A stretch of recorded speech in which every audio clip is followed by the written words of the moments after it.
Boa tarde a todos. Como foi anunciado pelo irmão Afrânio, estamos dando continuidade ao curso introdutório de teosofia, que anualmente é realizado nesse período de férias, de recesso, janeiro, fevereiro, podendo se estender até março e abril, como vai ser este ano, mas é um curso que se propõe a trazer o conhecimento teosófico nas suas origens, na sua base, nos seus fundamentos. E o livro escolhido, como já foi mencionado pelos irmãos que me antecederam nas reuniões anteriores, é o Deidade, Cosmos e Homem, do senhor Geoffrey Fartag, o Farting. E ele tem essa proposta de ser um esboço da ciência esotérica. Este que vamos tratar hoje é o capítulo terceiro do livro, e ele tem como título A Constituição Oculta do Homem, ou, perdão, A Constituição Oculta do Cosmos e do Homem. Então, é uma proposta bastante interessante nesse capítulo, e um assunto que, para nós que estudamos a teosofia, a ciência esotérica, ele sempre está em pauta, porque é um tema que diz respeito à nossa própria constituição, é o autoconhecimento do que nós somos, do que somos constituídos, né? Os diversos veículos que constituem seja a personalidade, seja a individualidade. Então, é um passo importante nesse trabalho de autoconhecimento. Então, nesse capítulo, o autor ele nos traz essa abordagem quanto a esse princípio hermético de que, assim como é em cima, é embaixo, assim como é dentro, é fora e vice-versa. Então, ele nos mostra que nós somos formados, constituídos pelos mesmos elementos que o cosmos, a natureza, estão constituídos, que toda manifestação. Nós seríamos, por assim dizer, um microcosmos diante desse macrocosmo que nós podemos vislumbrar, seja fisicamente ou internamente nos seus planos mais sutis. Então, ele diz que, como toda ciência, a ciência esotérica tem sua terminologia especial, e grande parte deste capítulo servirá como um glossário expandido dos termos usados em ocultismo no estudo do homem e do universo. Então, é, haverá citações por ele, algumas em sânscrito, porque não tem tradução para nosso idioma, mas a terminologia que, né, permeia essa ciência esotérica, ela é assim bem notória. Todos nós que estudamos vemos como tem uma terminologia própria. O ser humano é um microcosmo refletindo em miniatura, a composição e os processos do macrocosmo. Então, é uma, uma analogia que existe, né? Ou seja, se a gente usar essa técnica, esse meio da analogia, nós iremos entender a partir do microcosmo, que somos nós, o ser humano, entender o macrocosmo e vice-versa também, se refletindo, estudando o macrocosmo, se poderá ver, entender, compreender o microcosmo, porque um é como se fosse o reflexo do outro, ou seja, claro que partindo do macro, né, o micro reflete o que está no macro. Então, aquilo que encontramos em um pode ser encontrado no outro, e, consequentemente, estudando-se um, podemos aprender por analogia, esse é o método, o quadro correspondente ao outro. Uma divisão familiar da constituição humana descreve o ser humano como tipo. Então, ele já inicia aí a abordagem dessa constituição humana, falando dessa classificação mais genérica e até mais falada, que é essa que mostra o ser humano como sendo corpo, alma e espírito. É talvez a classificação mais clássica, ou mais, né, comum, né, mostrando esse ser humano triplo, como corpo, como alma e como espírito. Daí por que se diz que é uma visão, uma constituição oculta, porque a ciência oficial, a filosofia clássica não mostra, né, dessa forma, a ciência principalmente porque se restringe o estudo, a, a investigação do corpo, mas a ciência esotérica, a filosofia esotérica nos fala que além do corpo existe a alma, existe o espírito. E vamos ver que isso se desdobra ainda mais e mais.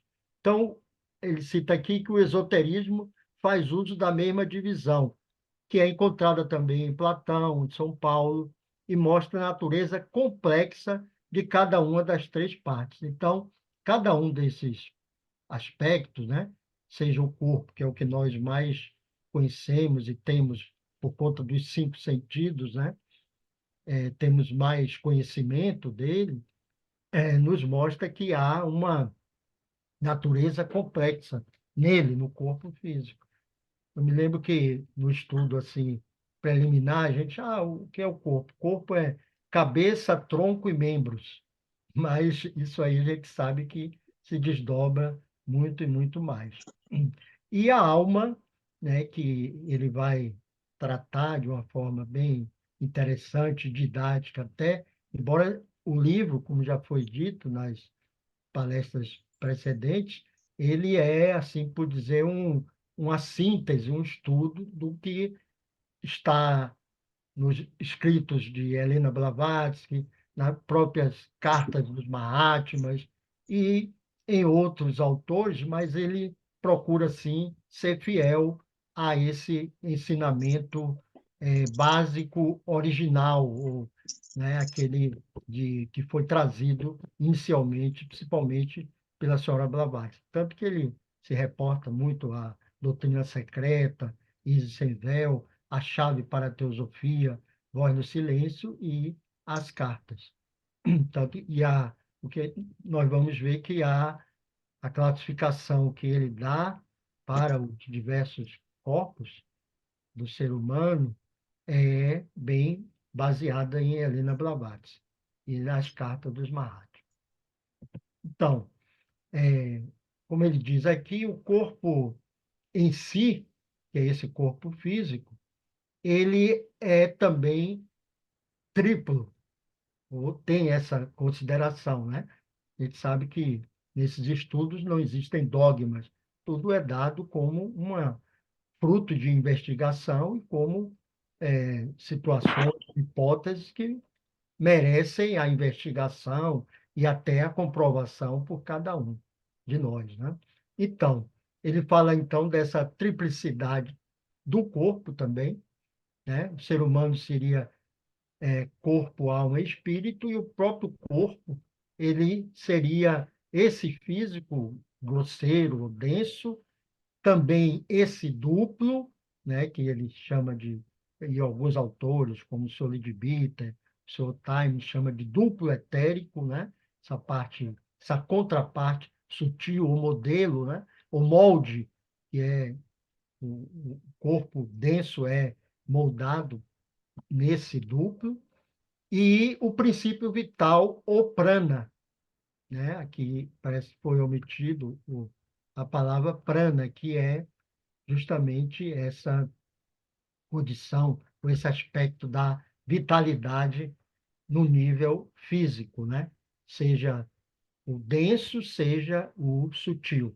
Que a gente sabe que a matéria, ela tem esses diferentes estados. O físico, né?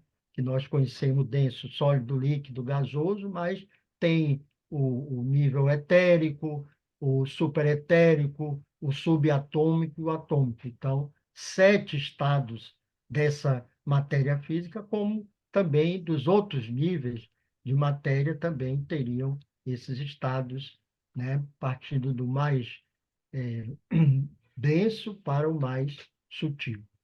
E aí havendo essa interpenetração entre os diferentes veículos, princípios e corpos. Silêncio que eu estou aqui na apresentação. Então, a alma é composta de 2 elementos reconhecidos na experiência como nossos aspectos de sentimento e de pensamento. Então, ele falou inicialmente do corpo. Eu vou pedir licença aqui para fechar a porta aqui, né, por favor.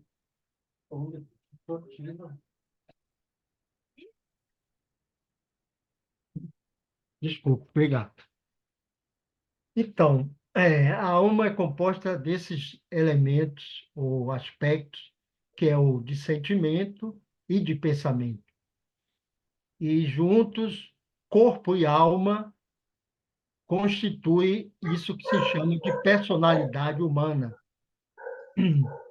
né? O corpo e a alma seria, então, essa personalidade, quer dizer, o físico, o emocional e o mental, né? Isso que nós estamos experienciando quando encarnados, enquanto encarnados, né?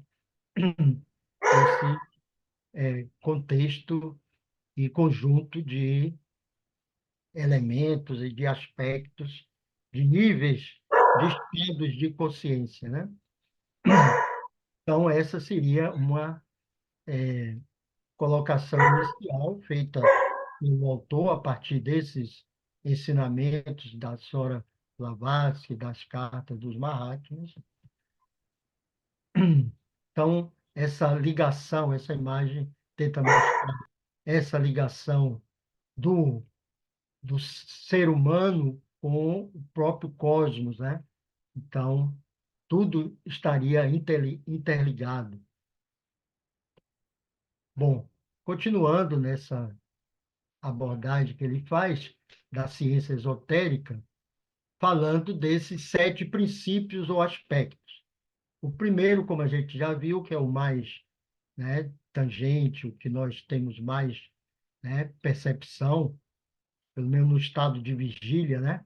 Nós passamos o maior tempo durante a encarnação nesse estado de vigília, né? Nessa, é, nesse entendimento do dia como tendo 24 horas, 16 horas, em média, a gente estaria nesse estado de consciência vigílica. Às 8 horas, estaríamos no estado onírico, de sono, e poderíamos, então, ter outras experiências que os sentidos não conseguem alcançar, os sentidos físicos, né? Que no estado de vigília, mesmo com as suas limitações, nós podemos perceber. Então, esse corpo físico é o veículo de todos os outros princípios ou aspectos durante a vida. Então, ele é o mais denso, é como se fosse assim a casca, né? O mais exterior. Em sânscrito é chamado de rupa ou stula sharira. Quer dizer, rupa seria essa forma visível, estula seria volumoso, denso, grosseiro, e charira, aquilo que é facilmente moldado ou dissolvido. O aspecto externo, que sugere impermanência. E aqui é um dado interessante, porque esse corpo, nós sabemos aí, o irmão Fernando aí, que é médico, sempre nos fala disso, né? Que as células, a todo momento, elas estão nessa impermanência, né? Morrendo, outras nascendo, e é todo essa dinâmica que esse corpo experimenta.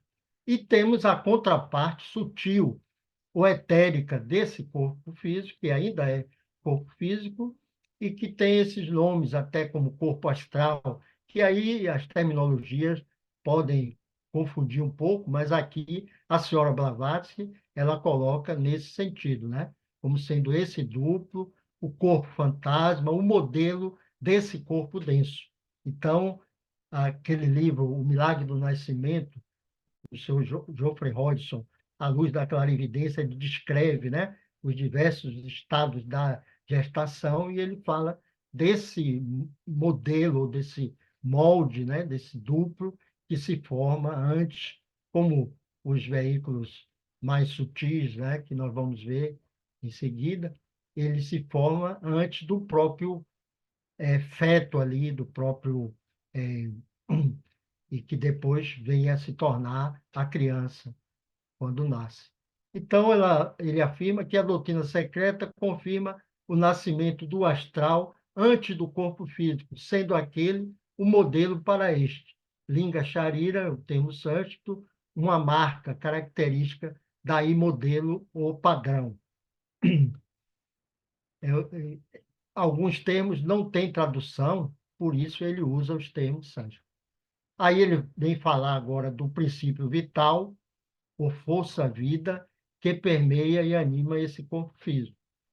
E aí, como ele é necessário para os aspectos 1, 3 e 4, né? Que seria para o aspecto da denso, né? Desse corpo de carne, né?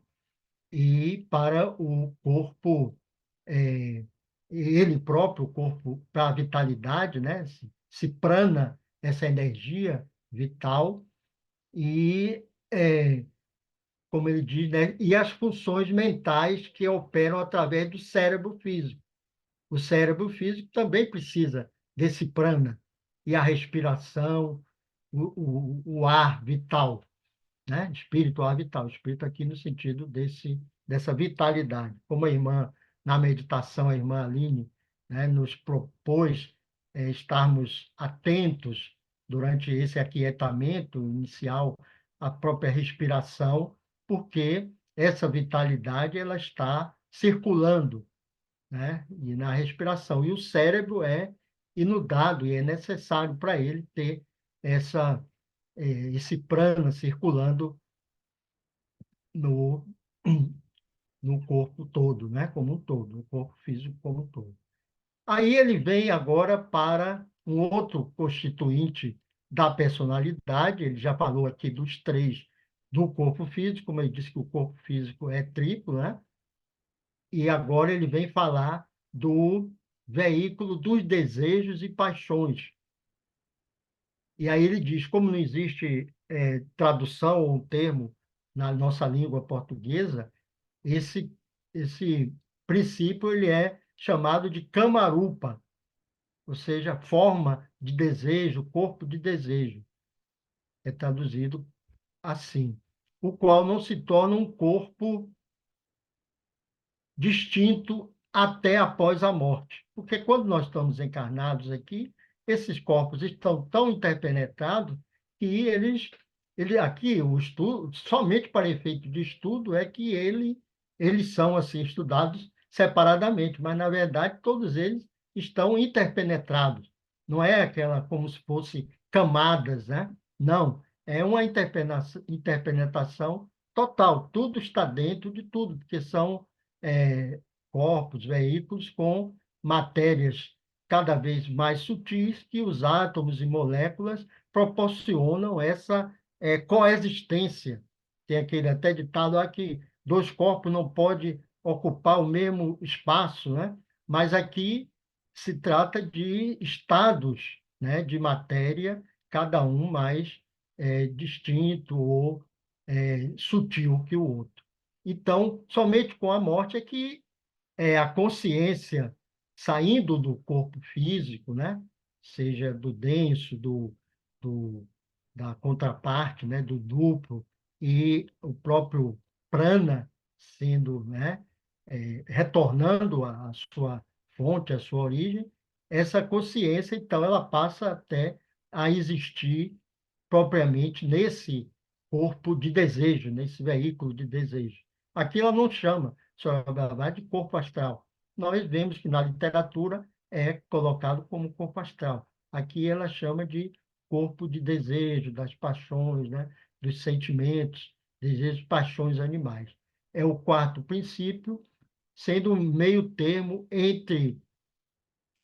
Aqui eu vou ter de.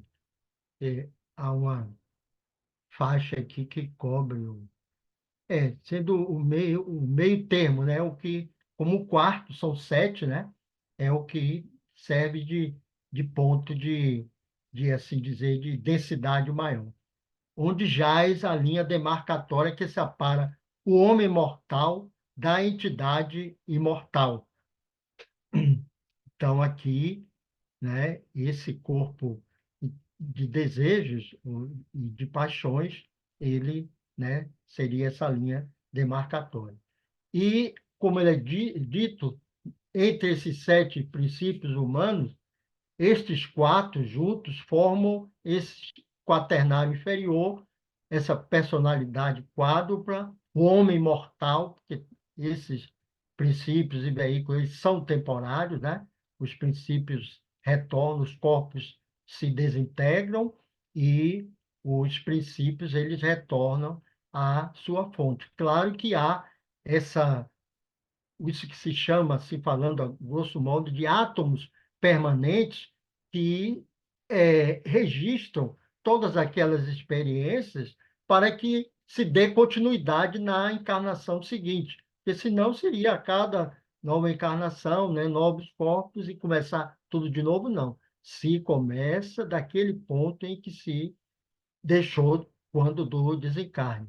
Então, como ele diz aqui, o homem mortal, condicionado pela vida prévia, mas formado novamente de acordo com a lei kármica para cada encarnação. Então, a cada nova encarnação, nós temos um novo quaternário inferior, mas já moldado a partir daqueles átomos permanentes que vão proporcionar essa nova formação dessa nova personalidade. Por isso que tem aquelas situações que nós consideramos até como atávicas, né? Ah, porque ou lembranças, né, do passado, porque tudo isso ficou registrado e uma continuação. Mas, dando prosseguimento a essa abordagem, esse é um gráfico clássico também, mostrando esses sete planos de consciência. Então, o micro, o homem com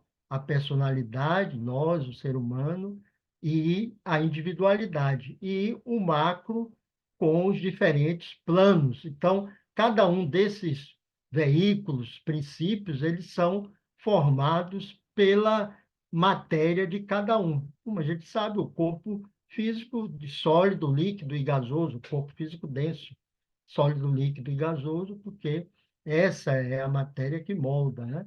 E nós temos em nós, então, nesse próprio corpo físico, que até uma analogia bem assim clara, né? E prática, que é de que temos os elementos da natureza em nós também na nossa constituição física densa, né, desse corpo físico, o cosmos está aqui, nós por isso somos esse microcosmos. Temos líquido, gasoso, sólido e, ar, né? Os quatro elementos estão constituindo e compondo esse nosso corpo físico denso. E mais os outros integrantes, né, no nível desse duplo, né, etérico também, né, no nível de Kamarupa, né, de desejo também, desse plano de desejo, porque para cada um desses níveis existe o,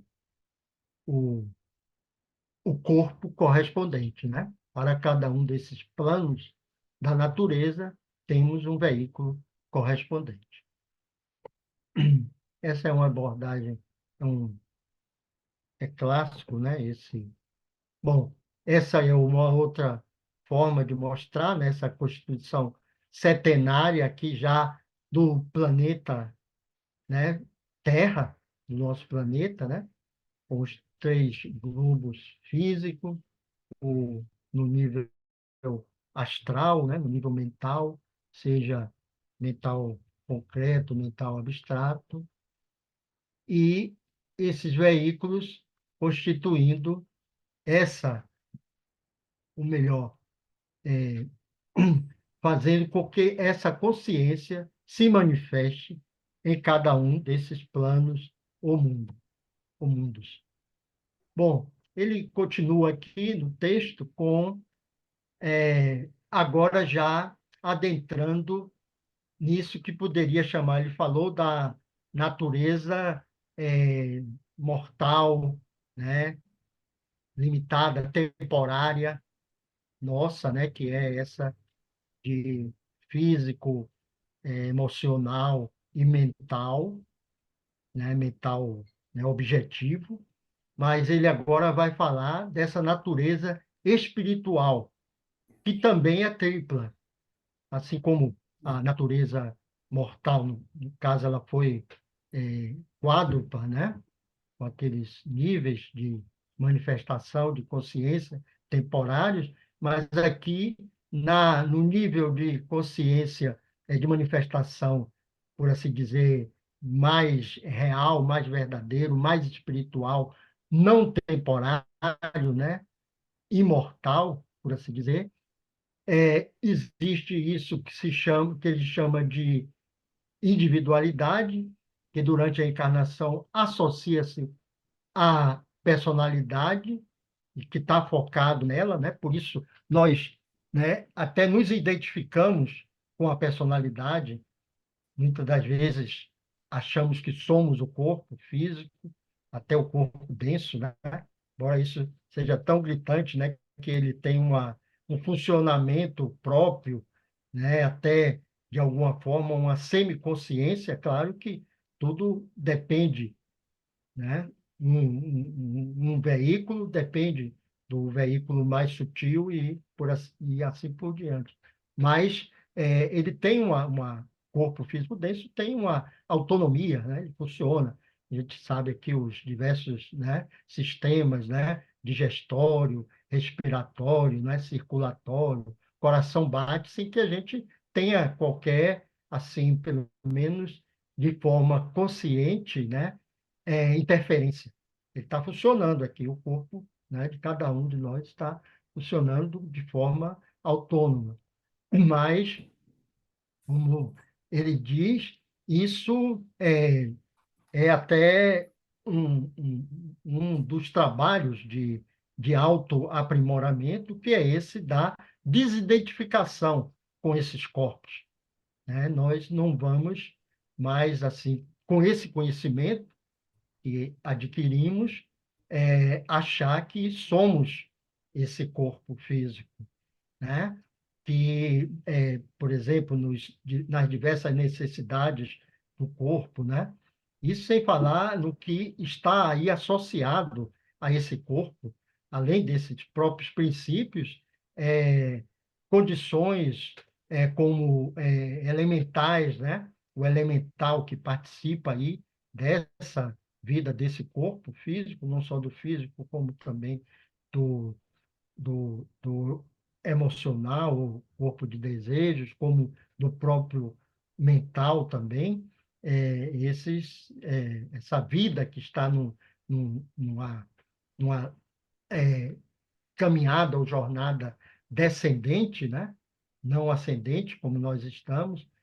Então, tudo isso tem de ser, né, compreendido, trabalhado e não podemos mais nos identificarmos com todo esse aparato que é apenas de veículo. É como não se identificar com a roupa que vestimos.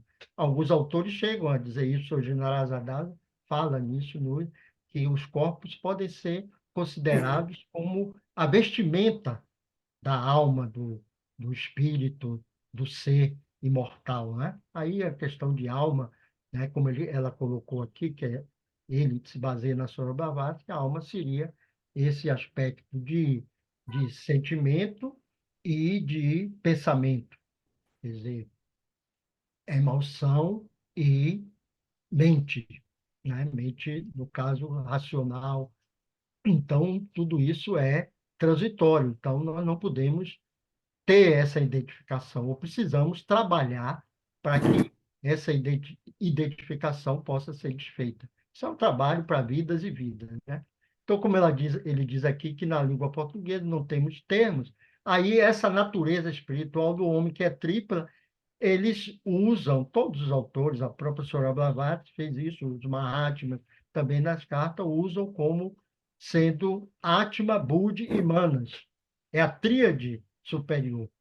E isso é o que distingue a personalidade, que é o que somos, que estamos agora, né, vivenciando, experimentando, que é o homem comum, disso que se chama de individualidade, que é o homem, o ser espiritual, né? Então, essa diferença, essa distinção deve ficar bem clara para nós que estudamos, que, né, investigamos esses, né, aspectos, essas situações, então precisamos ter bem claro isso, que Atma, Budi e Manas, né, por não ter uma tradução, né, na nossa língua, são usados esses termos sânscritos, ele, né, refere-se Manas a isso que se chamaria de uma tradução, né, tentativa de tradução. Manas seria é, o corpo causal, o veículo causal, a mente abstrata.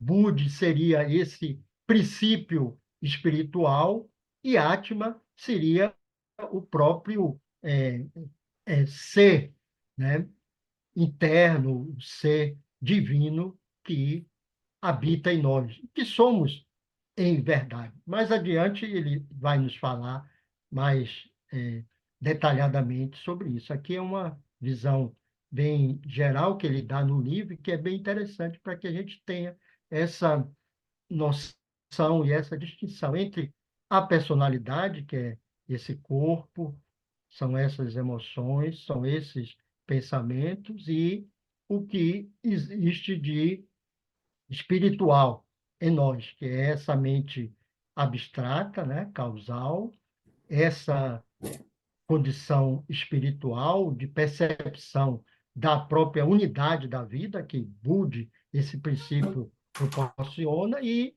essa condição de até de vontade, Atma. Autores que fazem essa apresentação mais, assim, por dizer, didática, e tentando trazer para um entendimento mais racional, como o seu Time, o Dr. Time, ele mostra essa ligação que existe entre esses princípios espirituais, que são, né, imortais, com os princípios da personalidade, que são transitórios. Então, manas, ou mente abstrata, causal, estaria ligada à mente animando, por assim dizer, grotescamente falando, a mente objetiva, que chamam de concreta, né? Racional, né? Que é transitória. Budi estaria animando, ou com possibilidade de animar, o aspecto emocional, por exemplo, esse dos desejos, né? Dos sentimentos, estariam ligados a esse princípio Budi. E Atma estaria, inclusive, ligado como princípio de vontade, poder-vontade, ao próprio corpo físico, né? Porque aqui nós temos esses diversos atributos, né? De poder, né, exercer a vontade, né? O próprio caminhar do ser humano, né? O locomover-se do ser humano como um ato de vontade. Então, estaria aí uma atuação desse princípio espiritual. Mas, na verdade, eles estão para uma condição, né, perene, e não essas condições transitórias que a personalidade proporciona. Mas vamos adiante e vamos ter, então, essas explicações mais detalhadas. Aqui essa clássica é, mostra a apresentação do ser humano, né, na tríade superior, essa Atma, Buddha e Mana. Ali está um termo até equivocado aqui, monástico, não é? É referente à mônada, né?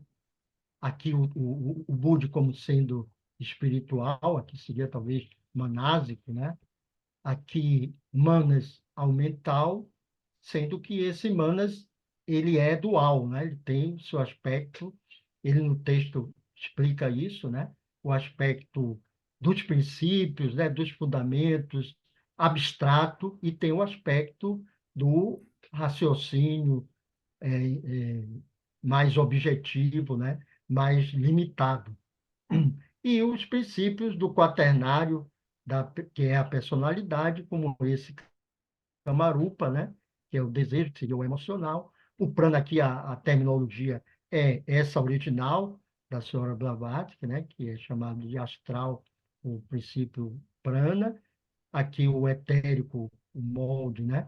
O linga charira, e o denso, que é o próprio corpo físico visível aí, sólido, líquido, gasoso. Aqui outra mostra também, né, dessa natureza setenária, diferentes autores mostrando, né, como estaria aqui essa tríade superior, né, Atma, Budi e Manas, o mental abstrato, e essa ligação que há entre o quaternário, né, a personalidade e essa individualidade, que seria essa ligação para um termo que também não tem tradução, que é o antacarana, que é essa forma de ligar e que vai sendo, né, construído em cada encarnação, essa ponte entre a personalidade, que é transitória, e a individualidade, que é imortal, né? E que aqui no causal é que são armazenados, por assim dizer, os, as experiências, né? Vivenciadas em cada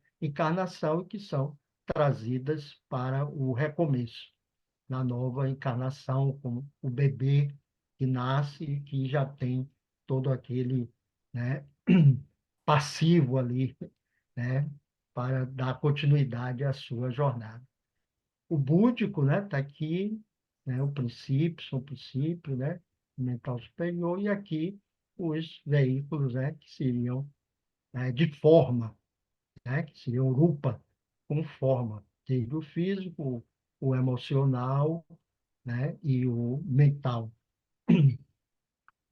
As diferentes denominações, a terminologia às vezes pode confundir.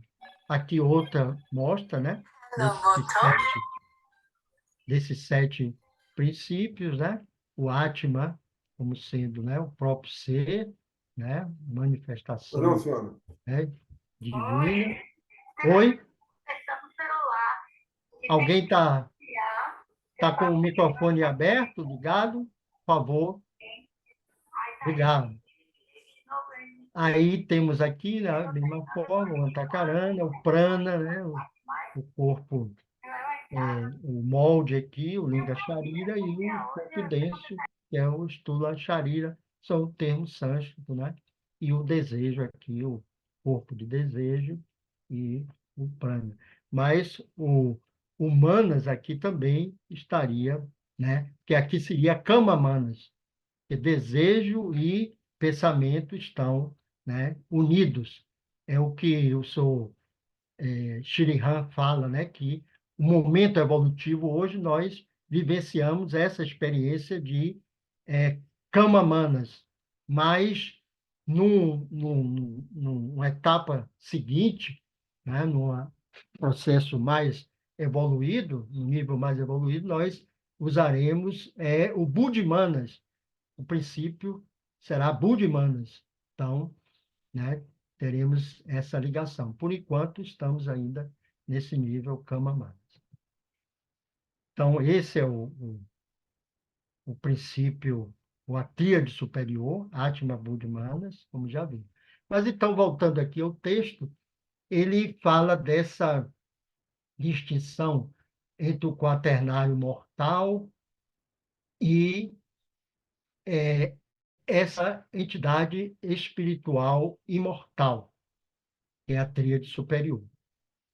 E os três aspectos dessa individualidade, que são esse princípio mente, que une a individualidade à personalidade. Mais uma vez que a cada encarnação nós formamos esses princípios, os temporários, né? Manas é dual em suas funções. Então, durante a vida, ele pode gravitar para baixo em direção à Kamarupa, tornar-se tão identificado com a natureza inferior ou passional que deve finalmente desintegrar-se com ela. Ou pode gravitar para cima, rumo à consciência espiritual, o ego verdadeiro, e assim obter a imortalidade. Manas, a mente, que significa pensar, torna o homem um ser inteligente e moral, distinguindo do mero animal. Então, é esse corpo causal que proporciona essa condição de sermos seres autoconscientes, de podermos fazer esse trabalho de autoaprimoramento, conduzir, por assim dizer, a nossa evolução. Podemos tomar as rédeas da nossa carruagem, né? Então, a mônada, aqui ele já fala nessa condição, né, espiritual, propriamente dita, que é a mônada da unidade essencial de ativa vida universal, que juntamente com Manas torna-se o ego consciente reencarnante, a entidade espiritual. Então, a mônada é a combinação de Atma, espírito puro, e seu veículo Budi, chamado de alma espiritual. Então, a mônada é essa combinação de Atma, Budi. E ela é una e indivisível, não é uma entidade individual, é a vida una universal. Então, não podemos dizer que temos uma mônada ou que somos uma mônada, somos a mônada. A mônada é esse princípio universal, essa vida una universal. E Atma, que é essa manifestação, né, da própria mônada, é uno com o absoluto, que é uma irradiação desse absoluto. Pode parecer, e é, como se diz, né, complexo esse entendimento, essa abordagem, mas, né, é uma forma de podermos, né, ter esse conhecimento. Tudo bem. Ao traduzir nível para qual idioma? Intelectual, mas precisamos também fazer com que isso seja metabolizado, digerido, né? Compreendido e internalizado e transformado de conhecimento em sabedoria. Então, essa mônada, ou esse átma, só pode atuar nos planos inferiores quando em combinação com seu veículo, Budi, que é essa alma espiritual, podendo então ser considerado uma unidade componente do ego humano, quando em associação com manas, a mente individual do homem, ou seja, o ego é a mônada mais manas. Então, são condições, né, que, à medida que a evolução se processa, conseguimos atingir esse estado, né? Porque, na verdade, o que existe é esse espírito unidade. Tudo isso, como a gente viu, está interpenetrado, está, né, existindo de uma forma, né, conjunta, não separada. Essa didática, essa forma de trazer cada um desses princípios e aspectos é uma forma meramente didática e necessária para que haja esse entendimento com o intelecto, o cérebro físico e até a mente, né, essa mente racional, mas ao nível causal, essa percepção ela é unitária. Até em conversa essa semana, abrindo aqui um parênteses, com o irmão Domingos, eu não sei se ele está aqui, eu até enviei para ele o cartaz, ele falando, ele é muito estudioso de Krishnamurti e de Ramana Mahesh, né, o Maharishi, e ele falando que, Jorge, os sentidos, não precisamos perceber a realidade ou a nossa condição espiritual com os sentidos, né? Não há necessidade dos sentidos. A percepção é direta. Os sentidos precisam até serem silenciados. Isso a gente vê, né, em diversas técnicas de meditação que procura silenciar ou acalmar ou, né, amainar os sentidos, né, tornar eles como que, né, no estado de, né, passivo, de passividade, para que possamos transcender essa percepção sensorial e então termos essa percepção espiritual. Não é uma coisa fácil, né? Pode ter até simples, mas não é fácil. Demanda um trabalho todo, né? Os irmãos aí, o irmão Edivaldo, que é yogi, né? Sabe muito bem o quanto isso, né? Exige um trabalho hercúleo, né? Por assim dizer. Então, numa tentativa de esclarecer estes conceitos difíceis, ele, autor, fala nisso, são conceitos difíceis, a senhora Blavatsky escreve: Atma, ou eu superior, não é nem o seu espírito, nem o meu, mas é como a luz do sol que brilha sobre tudo. Pronto, né? É o princípio divino, universalmente difuso, que é inseparável de seu meta-espírito uno e absoluto, tal como o raio de sol é inseparável da luz solar. Então, está tudo interligado, o microcosmo ao macro, né? E mesmo a manifestação nesse nível aí tão, né, elevado, tão espiritual, como é o nível de Atma, né? Está tudo interligado, a ligação com os níveis mais internos, mais, né, espirituais, mais reais, mais verdadeiros, não transitórios. Budi, a alma espiritual, é o seu veículo, é o veículo de Atma. Nem cada um em separado, nem os dois coletivamente, tem mais utilidade para o corpo do homem do que tem a luz do sol e seus raios para um bloco de granito enterrado sobre a terra, a não ser que o duo divino seja assimilado por alguma consciência e nela refletido. Então, essa condição de Budi, né, dessa alma espiritual, quando os iniciados, esses seres que, né, chegam a esse patamar, eles conseguem ter essa percepção unitária, a unidade da vida. Então, a vida não é mais fragmentária como essa mente, né, concreta, racional, percebe, né? Né? De forma, né? Tudo compartimentado. Não, a percepção de Budi é uma percepção unitária, uma percepção da unidade que permeia toda a existência. E Manas, quando inseparavelmente unido aos dois primeiros, a Budi e Atma, é chamado de, aqui tem uma palavra que está fora de contexto, de a verdadeira individualidade ou homem divino. Então, é esse ego, esse corpo causal, que o karma obriga a reencarnar. Então, a cada encarnação, né, com aqueles registros que estão todos, né, ali nesse veículo causal, nós iniciamos, então, uma nova experiência, né, e vamos, então, cada vez mais em busca dessa. A meta é buscar esse, por assim, desvencilhamento desses grilhões, desses corpos, desses veículos, né, como são colocados. Então, essa é a tentativa de tornar esses conceitos difíceis, né, mais claros, feito pela senhora Blavatsky.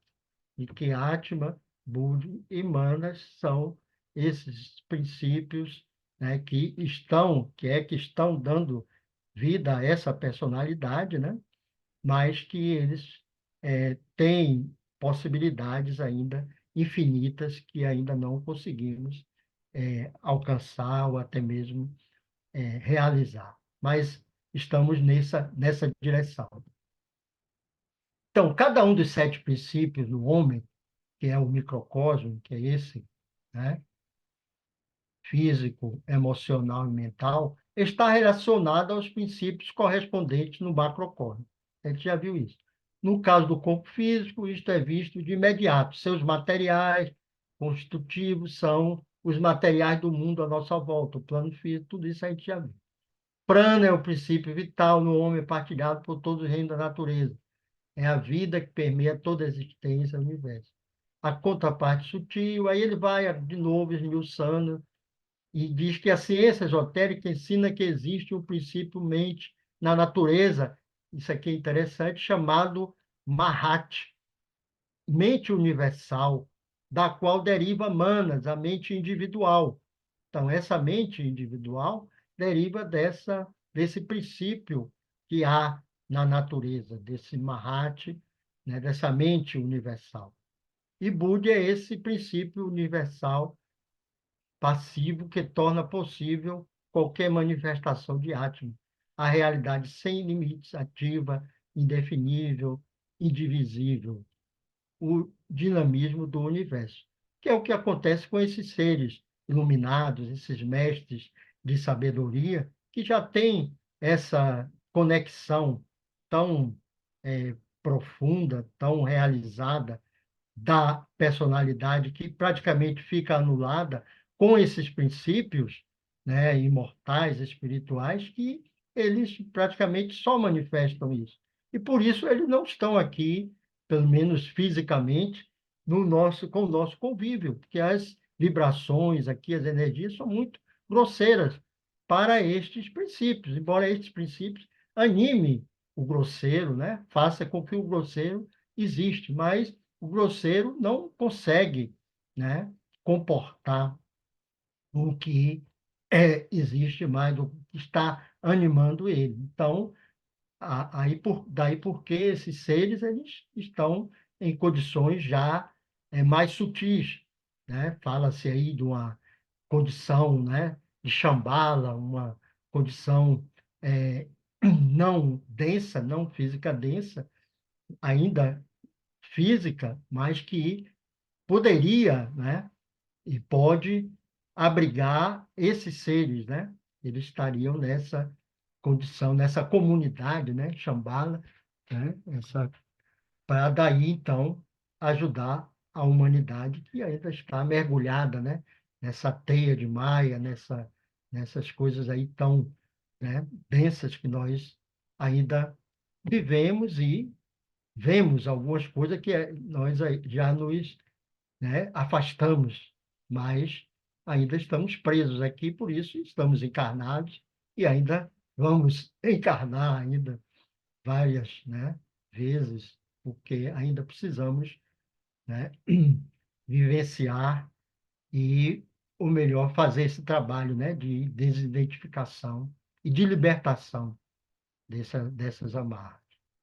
Esse prana, né, que é universal, né, o corpo e a alma, né, o sentimento, o pensamento, né, trazendo esses acordes, né? A música é um elemento, né, e que mostra essa interconexão, interpenetração de todos esses princípios, né?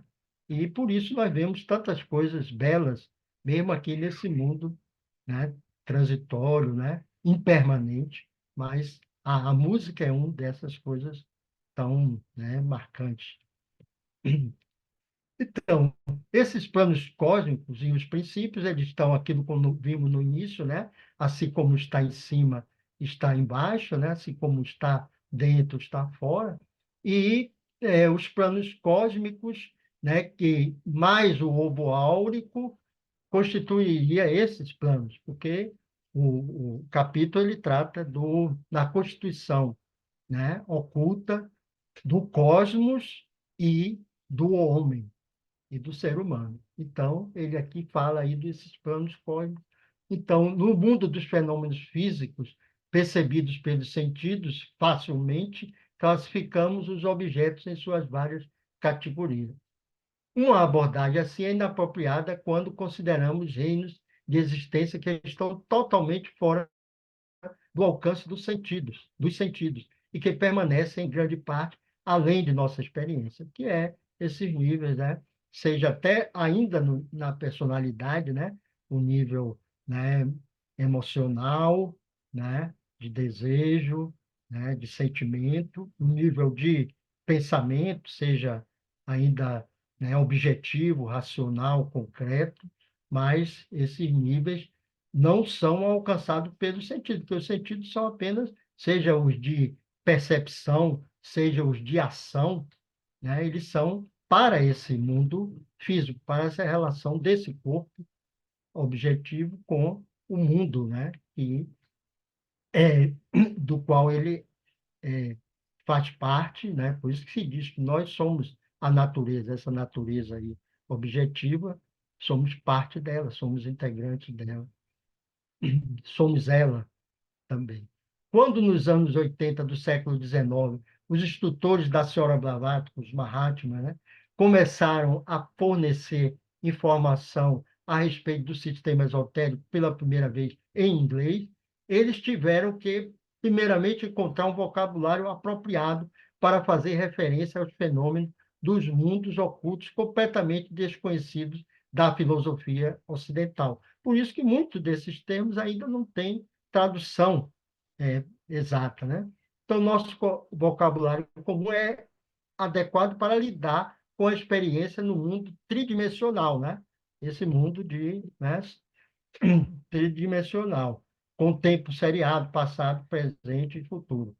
Mas a literatura esotérica, ela nos traz, então, essa outra terminologia para descrever essas realidades, né, de uma ordem de existência totalmente diferente. Por isso, esses termos, são mas termos sânscritos, né? Termos difíceis, não é.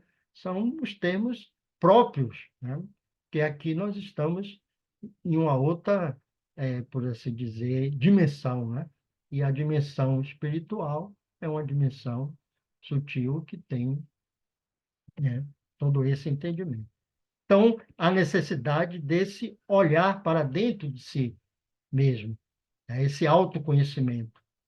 E esse autoconhecimento vai ver o quanto nós somos um microcosmo.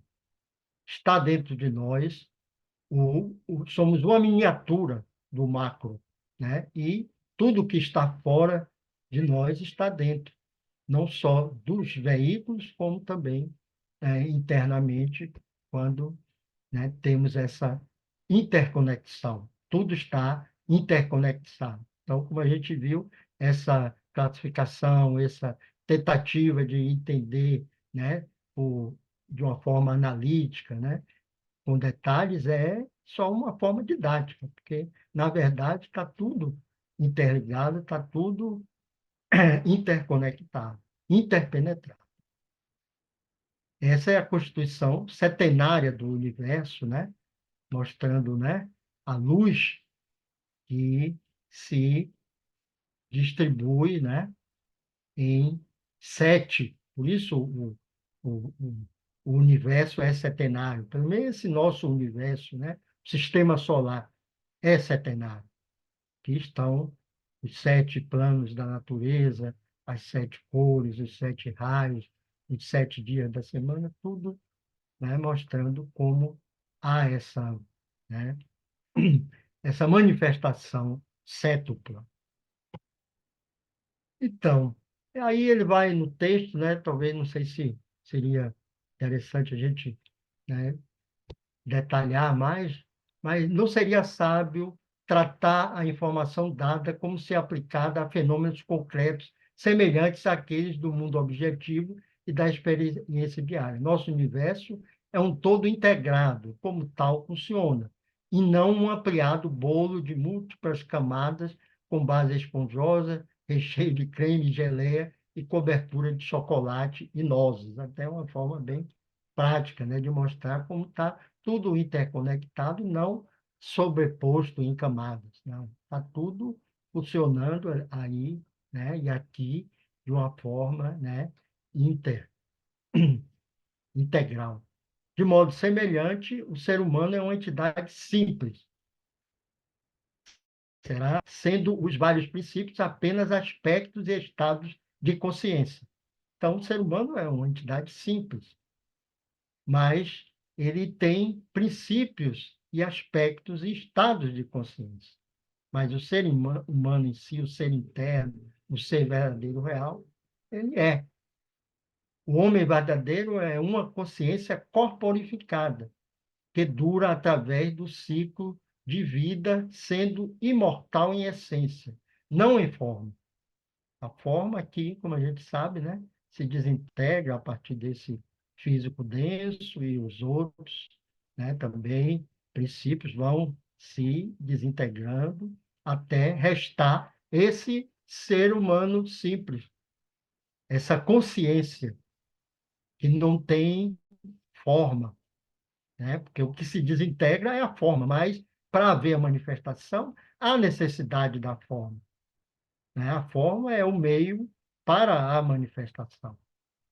E aí, como ele diz aqui, essa foi a advertência feita pela senhora Blavatsky ao ser estudante de Londres, quando ele explicou que o modo de pensar requerido no estudo da doutrina secreta era o que os indianos chamam de Jnana Yoga. Então, essa forma de, né, pensar diferente, né? Como ela disse, que novos sulcos cerebrais são formados quando se busca entender, compreender esses princípios, esses aspectos abstratos, né?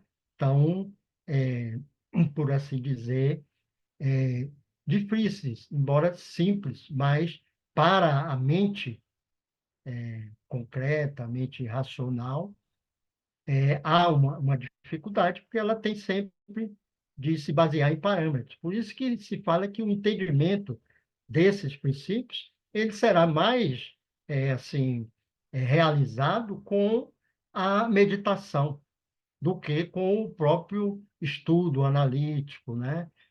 O entendimento, né? Dessa forma, que tem a sua utilidade, mas num dado momento terá de se transcender essa, né, tentativa de análise para uma tentativa de percepção propriamente dita, com o aquietamento, né, dos veículos, o alinhamento e aquietamento desses princípios, né, e uma tentativa de se chegar a essa condição simples, né? Porque todo esse aparato ele acaba sendo véus sobre a consciência. Aqui o senhor General Zadasa coloca naquele livro os 7 véus sobre a consciência. Então, são véus que estão encobrindo a consciência. À medida que cada um desses véus são descerrados e a meditação proporciona isso, então se pode ter essa percepção. Por que que os grandes seres, né, os iluminados, despertos, eles, né, num dado momento, eles não mais usam a mente racional, eles estão apenas, né, num estado permanente, estado meditativo, um estado em que a consciência está, né, já com foco nesses níveis mais sutis e não no nível do intelecto, né? O intelecto ele tem o seu papel, tem o seu momento, mas num dado instante ele será transcendido, precisará ser transcendido para que se possa entender de fato todas essas realidades. Então, aí ele fala, né, que ele citando a senhora Blavatsky, ou repetindo a senhora Blavatsky, que à medida que se progride nesse exercício dessa Jnana Yoga, que é esse yoga, né, que é união, né, com o princípio, com a divindade, né, mas dessa forma pelo entendimento. Aí o entendimento já vai ser não um entendimento com a mente objetiva, mas já com a mente causal, com a mente abstrata. Então, vamos passando a utilizar essa mente abstrata, e aí vamos descobrindo essas concepções, né? Entendendo, compreendendo, embora se esteja consciente dela, não é possível expressar. Aí vem um dado interessante que ela fala, que é difícil, então, essa experiência ser transmitida em palavra, em escrita, porque é um estado de consciência, né? Então, vai ser difícil descrever esse estado de consciência espiritual, né? Mais elevado. Por isso que há um momento, aí os ensinamentos, por que são dados é, em parábolas, por analogia, né? Com alegorias? Porque a percepção ela é única e ela não vai ser expressa, né? A percepção. Né? Você pode apenas trazer o, né, por assim dizer, sombras dessa realidade, né? Lampejos dessa realidade e, né, uma tentativa. Mas a percepção da realidade, ela é só percebida. Aí ela fala da necessidade de estar em guarda e recusar-se ser iludido com a ideia de que o quadro maravilhoso e recém-descoberto deve representar a realidade. É isso, esses gráficos, né, que a gente viu aí, né, mostrando, né, todos esses conceitos e aspectos, né, mas isso não é a realidade. Isso é apenas uma tentativa grotesca de mostrar o que só pode ser percebido, né? Então, não vamos imaginar que a realidade é assim, o corpo, né, é, astral, o corpo de desejo, camarupa, tem aquele formato tal, e idealizar isso. Então, isso é para ser vivido, experimentado todos os dias, quando estamos, né, em sono, dormindo, sonhando, nós estamos utilizando esse princípio, né, Kamarupa, e tendo as experiências, né? E por que não nos lembramos, né, muitas das vezes dos sonhos? Algumas vezes lembramos, mas a maioria não lembramos, porque são realidades que estão numa outra dimensão, num outro nível que não podem ser traduzidos e trazidos para essa limitação que é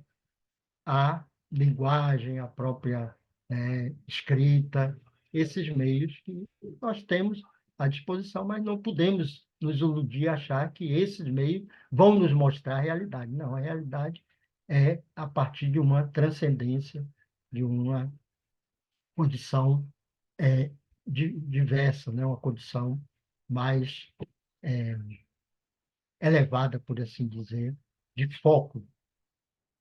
Então,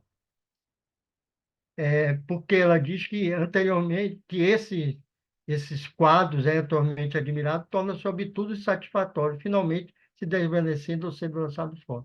Esse é outro ponto de perigo, porque no momento em que é deixado num vazio, sem qualquer concepção em que se apoiar, pode-se. É aquilo que o senhor Krishnamurti nos fala tanto, das muletas, né? Nós não podemos ficar o tempo todo. As muletas, a escada, ela é necessária, né? Os instrumentos são necessários num dado momento, mas vai chegar um momento que esses instrumentos precisarão ser descartados, né? Porque o processo, a caminhada, será de outra forma e não mais com esses, né, instrumentos, com esse aparato, com essas muletas, né? Com essas crenças. Ela mesmo o senhor Krishnamurti fala do perigo que é se tornar isso uma crença, né? E aí, isso ficar sendo repetido, vamos ser papagaios. Claro que num processo ainda, né, didático, ainda, né, de experiência, nós vamos, por assim dizer, utilizar de tudo isso, mas não podemos ter essa consciência de não vamos ficar presos a isso. E aí o aprendiz saberá que nenhum quadro jamais irá representar a verdade. Olha como ele fala. Isso aqui é uma linguagem do senhor Geoffrey, né? E o autor do livro, Deidade, Cosmos e Homem. Ele dizendo, e parece que a gente está lendo o Krishnamurti, né? É o momento de se estar em guarda e de se recusar a ser iludido com a ideia de que o quadro maravilhoso e recém-descoberto deve representar a realidade. Esses gráficos não representam. Não é assim. À medida que se persevera, descobre-se que o quadro anteriormente mirado torna, sobretudo, satisfatório, finalmente se desvanecendo. Este é um outro ponto de perigo, porque no momento em que se é deixado num vazio, sem qualquer concepção em que se apoiar, pode-se ser tentado a reviver o quadro lançado fora por falta de um melhor a que se agarrar. Então, não precisamos nos agarrar a nada. Precisamos tentar, é aquilo que o Domingos falou, que não precisamos dos sentidos para perceber a realidade, né? Os sentidos são aqui para a vida comum, é aquela coisa, né? Dessa memória psicológica, né? Precisamos, né? É tentar ter essa percepção direta e a meditação, aí a gente repete, né? Insiste, é o caminho. O verdadeiro estudante irá, portanto, continuar trabalhando sem se preocupar e logo mais lampeja se forma surdo, trabalhando nesse processo de estudo, meditação, reflexão, né? Autoaprimoramento e serviço, que são esses os meios, né, que nós temos disponíveis nesse trabalho. E aí vai ele falando, né? De Búrdio como veículo de Atma, que a gente já viu, né? É o próprio autor, né? E são trechos do próprio livro, né? Então, aí ele fala aqui, né? Existe uma vida, a raiz e a origem de tudo. Então, ele enfatiza aqui a unidade do cosmos. E um outro conceito fundamental, nós temos esse conceito maior, que é o da unidade de tudo, né? A vida una, né? Que é a raiz e a origem de tudo. Mas, com a manifestação, se vê que existe uma dualidade. Essa dualidade é básica, é uma polaridade inerente a tudo. E, na manifestação, como a gente vê, é tudo dual. Essa polaridade é um fato inequívoco, né? Não tem como afastar isso, né? Estamos nesse processo, né? Você liga ali, por favor, lá. Obrigado. Então, esse é o estado de consciência que o adepto alcança quando ele, né, alinha essa personalidade com a individualidade, quando ele, né, consegue fazer com que essa personalidade seja um mero, que esse é o papel dela, instrumento, né? Um mero veículo, né? Com todos esses aspectos, né? Personalidade, e ele passa a ter o foco da consciência, embora até encarnado, por isso que se diz que esses adeptos, esses seres, eles estão encarnados, mas eles não têm o foco da consciência, como nós temos, na personalidade. Então, ele não tem os desejos que nós temos, não tem os pensamentos que nós temos, não agem como nós agimos, as ações deles são totalmente coerentes com esse foco de consciência que está nesses princípios, né? Causal, né? Espiritual e de poder, vontade, né? Humanas, Budi e Atman. Esse é o foco da consciência de todos esses seres, os mestres de sabedoria, os Mahatmas, os grandes avatares, né? Que já passaram por aqui, né? E outros que virão, eles todos estão. E a proposta deles, eles nos incentivam, nos motivam, nos estimulam a fazermos esse trabalho, né? A fazer com que é, cheguemos a esse estágio de adepto. Essa proposta da Sociedade Teosófica foi fundada como essa escola, né, de sabedoria para proporcionar às futuras, né, gerações, futuros agrupamentos humanos, né? As raças raízes e as sub-raças que possam atingir para um aceleramento do processo evolutivo humano.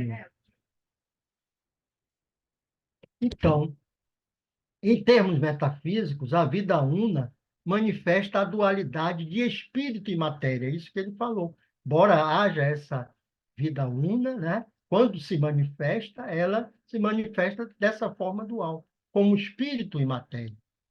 E aí é que vão surgir todos esses aspectos, todos esses planos de manifestação, todos esses veículos para que a individualidade, né, essa condição, né, espiritual de individualidade, embora, né, nessa unicidade, né, manifestação una, né, a mônada que é uma só, né? Ela se manifesta dessa forma múltipla e de forma dual, né? Se projetando, né?